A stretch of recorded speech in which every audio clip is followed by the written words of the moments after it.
Hi, my name is David. Today we're going to do a free CodeCamp tutorial on the Applied Visual Design course. And we're going to learn how to use the U tag to underline the text.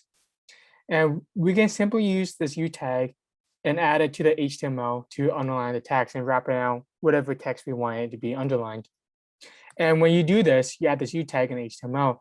What it does in the CSS is that it adds this property and value to the text that is nested within the U tag.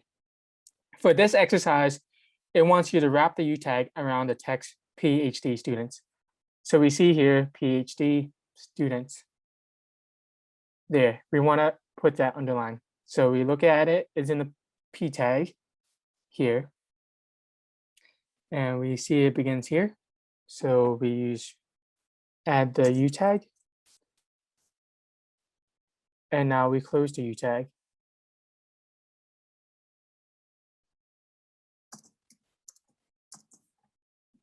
And there you go. Now we can see that that part is underlined now. Thank you.